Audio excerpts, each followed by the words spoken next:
What's up, guys? Time to show off a build that's going out to my buddy Heath. And then to whomever he's gifting it to. I can't remember who he told me.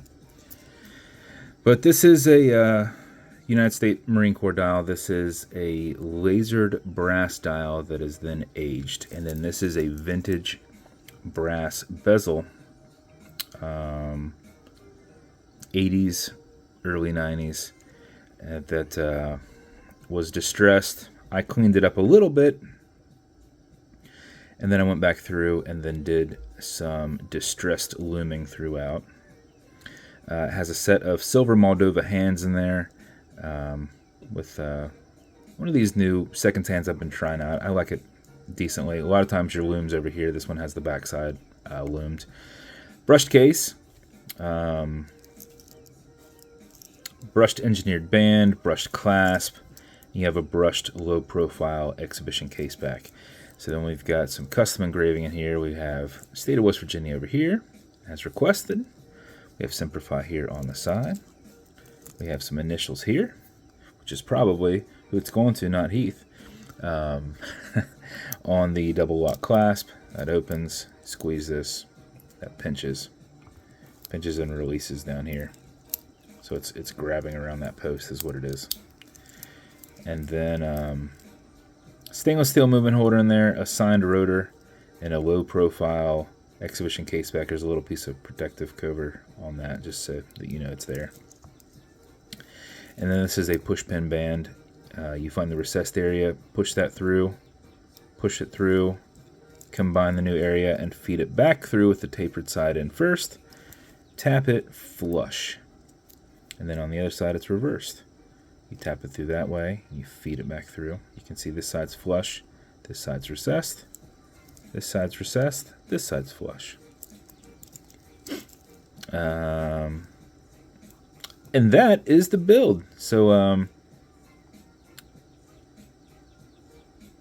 what was I going to say? I get these bezels every once in a while. Don't get them, a lot of times they are chrome plated. So they have to go through a process to actually expose the brass underneath. So I put them out when I can and match them up with brass dials where I can. It has a coin edge to it. Very cool looking, but that bezel is about, 30 years old plus. You know what? This Google that I have in here now is not synced with my Pandora apparently because it's playing a commercial and I pay $10 for the premium, so we'll have to get that sorted. Bezel on it will turn left, it'll turn right. It is recessed and it is hard to grip onto, and it doesn't really have anything to it, so you shouldn't accidentally move it at all, or necessarily need to move it. But bezel will turn left, it will turn right. Let's back this up just a little bit. There we go. Automatic mechanical, so you can wind it, you can wear it, you can put it in a watch winder, but if it's dead or you're not going to be very active, you'll want to wind it just a little bit before you put it on to make sure you keep time throughout the day. As you move, this rotor moves, and that puts wind to it as that rotor's turning. But if you're not going to be moving your hand around very much, it's not going to keep time. So wind it just a little bit, and how you do that is you back the crown off the threads until you hear it and feel it clicking. At that point you can wind, and a wind is a turn this way. Turning it towards you doesn't wind it, but it's a lot easier to keep your finger spacing and go back and forth. If you do this for 4 or 5 seconds before you put it on, that mix with your rotor movement will keep your time throughout the day, and if you do it for something closer to 15 seconds, you're going to max out your 31-hour power reserve on it. You cannot overwind it, so don't worry about that, and when you're happy with your winding, you're going to pull it to the one and only click, and you can now set your time. It does not have a hacking movement, so it's going to keep going. You'll also notice you've got a wobble crown. This deflects lateral pressure from going into the stem and into the movement. So when you're pushing and prying on it, you are not putting any adverse pressure on anything. Okay, Google, what time is it? It's 12:14 p.m. 12:14 p.m. When you're good, you're going to push it over, get it out of that time setting, and then wind it down. And that is the build. As with every build, you're going to get some matching beads. Wife had some I don't know why it's not wanting to focus on anything I'm showing. Got some nice hematite in there, some silver, and some brass-esque color beads. So we'll come in a dial matching custom box. So we'll come with watch foamer. This is a cleaner that's good on all glass and metal parts, so this watch as a whole, non-streaking, non-toxic, non-residue, as well as a microfiber.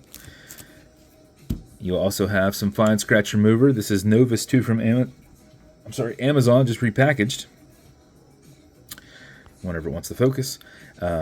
This is like Polywatch. It's for your acrylic glass because you can scratch it, but if you do, no big deal. Put a tiny bit of this on it and buff it out using your included and color matching microfiber. If the scratch is up and down, just go left and right. Fill in that scratch with it, haze it, buff it out, and it should be gone. If it's not, wait 10-15 minutes and come back and revisit. Let that solidify into that crack, and you're basically building that acrylic back up. Now, if you scratch the case or anything like that, use the green side of a Scotch-Brite and brush it in. Go single passes. Don't go back and forth. You'll start putting zigzaggy lines in there. Just go single passes to brush in. On the case, you're going to want to use your quick disconnects. Pop this off and go at a half angle. Wrap and brush the scratch back in. This goes this way. These are rounded around it. So if you get a scratch on it, you can basically blend it in. You're not really eliminating the scratch. You're making it to where it's not, sitting on top and extra shiny for everybody to see. So that's the build. I hope he loves it. I appreciate you, Heath, as always, reaching out to me. And if you want me to build you something custom and unique, reach out and I'll see what I can do. If you want to continue to see videos like this, like and subscribe, so I put them up all the time. Thanks, guys.